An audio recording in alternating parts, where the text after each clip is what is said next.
अस्सलाम वालेकुम। आज जो हमारा एल्गोरिदम है ये है हायरार्किकल क्लस्टरिंग के ऊपर। यहाँ पे जो हमने ट्रेनिंग डाटा सेट लिया हुआ है, यही ट्रेनिंग डाटा सेट हमने K-मींस में भी यूज़ किया था। आज हम इसी ट्रेनिंग डाटा सेट के ऊपर हायरार्किकल क्लस्टरिंग अप्लाई करने के लिए जा रहे हैं। सबसे पहले तो आपने जो भी हमें डाटा सेट दिया जाएगा उसे आपने कोई नेम अपनी मर्ज़ी से दे देनी है। जैसे मैं इसे S1 कह रहा हूँ और इसे S2, S3 और इसे मैं S4 कह रहा हूँ। स्टेप 1 के अंदर आपने क्या करना है कि सबसे पहले कंप्यूट करना है डिस्टेंस मैट्रिक्स को विद स्केल डिस्टेंस फार्मूले के साथ। सबसे पहले तो आपने एक टेबल को ड्रा करना है। जैसे S1 आपने लिया है, S1, S2, S3, S4, यहाँ से भी S1, इसी तरीके से S2, S4, S3, S4। आपने टेबल ड्रा कर लेना है और टेबल ड्रा करने के फ़ौरन बाद जितना भी मेरा जो डायगोनल होगा इसे आपने ज़ीरो कर देना है और डायगोनल से जो ऊपर वाली जितने डिब्बे हमारे पास हैं उसे आपने कैलकुलेट नहीं करना। इसके बाद अब आपने कैलकुलेट क्या करना है, S1 और अब हमने फाइंड आउट करना है S2 और S1 की वैल्यू। अप्लाई हमने करना है डिस्टेंस फार्मूला जो कि हमने ऑलरेडी यहाँ पे पहले लिखा हुआ है। S1 मेरे पास ये है और S2 मेरे पास ये है।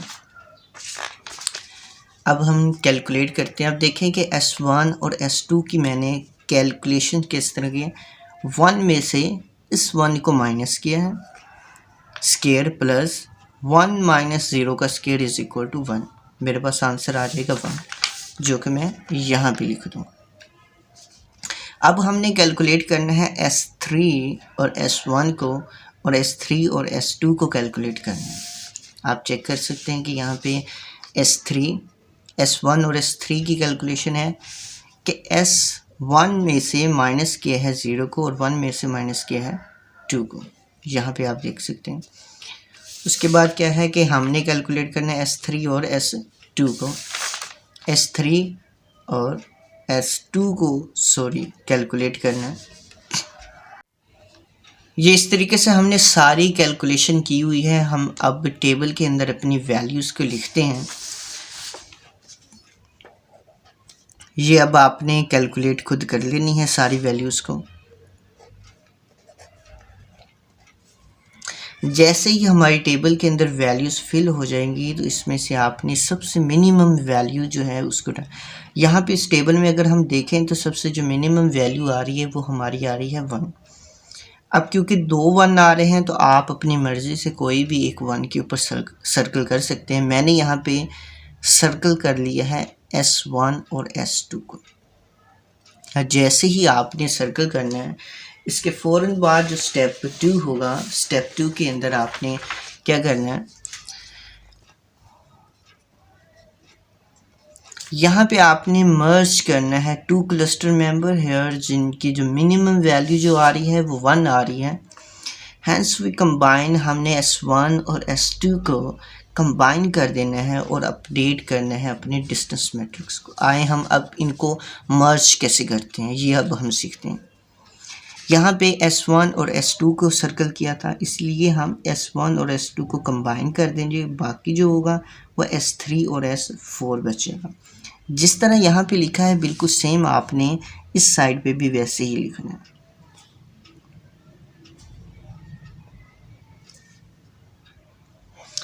इसके फ़ौरन बाद जिस तरह हमने पीछे टेबल के अंदर किया था, जो मेरा डायगोनल होगा उसे आपने क्या कर देना है, 0 कर देना है और डायगोनल की जो ऊपर वाली वैल्यू है उसको हमने कैलकुलेट नहीं करना।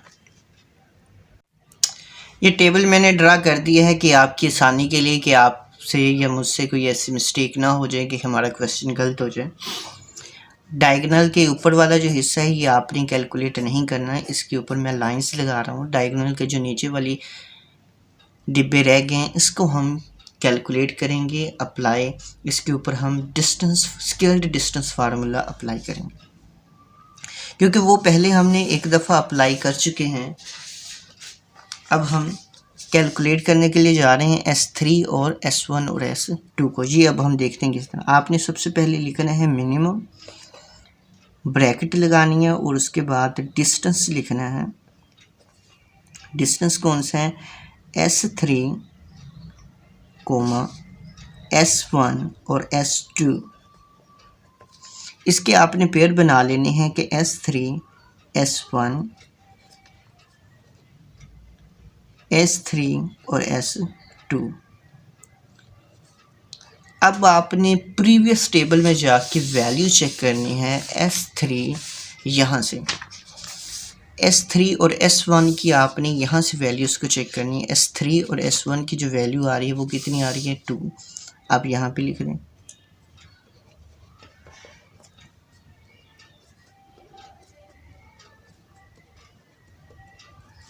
S3 और S2 की आप चेक करें। S3 और S2 की जो वैल्यू है वो कितनी है? 5। आप यहाँ पे लिखें। इन दोनों में से जो मिनिमम वैल्यू है वो कितनी आ रही है? 2। उसे आप यहाँ पे लिखेंगे S यहाँ पे। अब हमने कैलकुलेशन करनी है S4, S1 और S2 की। अब हमने वैल्यू कैलकुलेट करनी थी S4, S1 और S2 की, जो कि मैंने यहाँ पे लिख लिया है।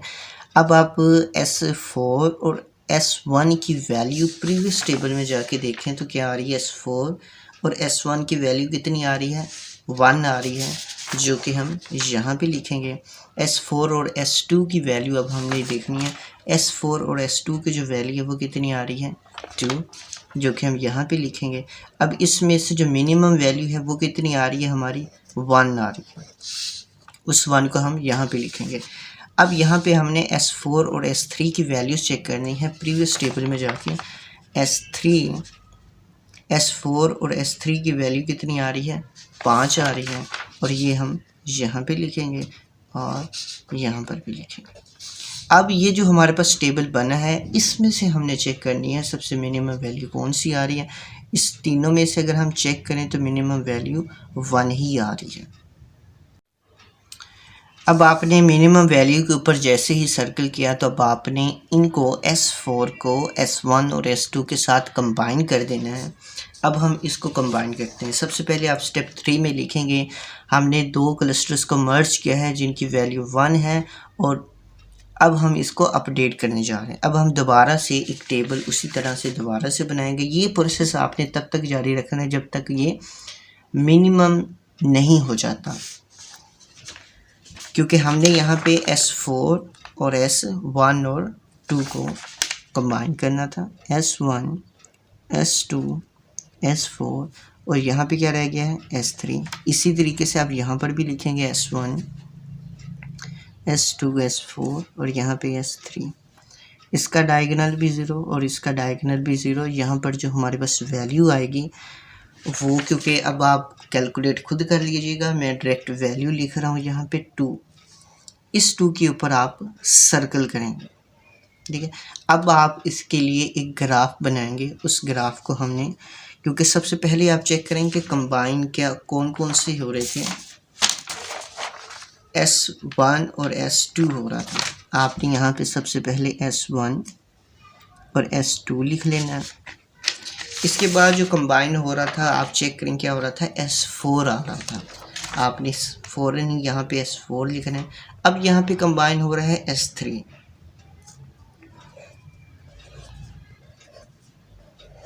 ठीक है।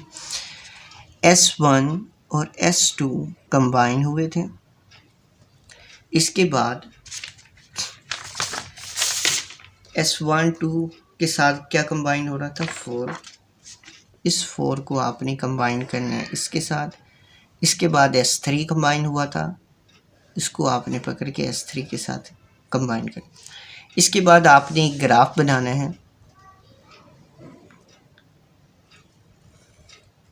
जिसमें X एक्सिस और Y एक्सिस होंगे। इसकी वैल्यू हमें डेटा सेट से हमने उठानी है। डेटा सेट के अंदर आप ये वाली वैल्यू X एक्सिस की यहाँ पे लिखेंगे, ज़ीरो से मैं यहाँ से स्टार्ट कर रहा हूँ क्योंकि हमारी जो वैल्यू है वो कम है, क्योंकि हमारे पास एक्स एक्सिस में सिर्फ 2 तक जा रहा था, तो इसलिए मैंने आगे एक्स्ट्रा भी लिख दी है। ये आपकी अपनी मर्ज़ी, आप लिखना चाह रहे हैं या नहीं।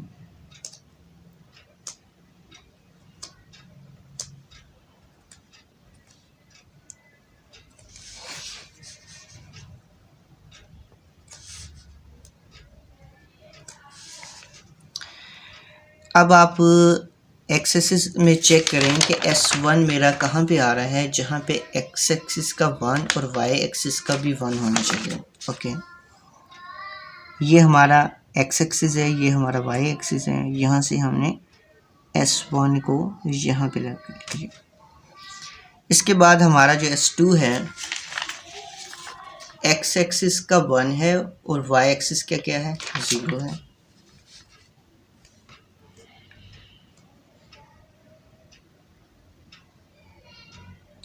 ये S2 आ गया हमारा। इसी तरीके से आप x3 की तरफ देखेंगे तो इसका 0 आ रहा है और इसका 2 आ रहा है। ये हमारे पास 0 है और इसका अगर हम 2 देखें तो ये आ रहा है, तो यहाँ पर S3 आ जाएगा। S4 का अगर हम देखें तो यहाँ पे इसका 2 है और इसका 1 है, यहाँ पे 2 है और इसका 1 है, और यहाँ पे हम S4 लिख दें।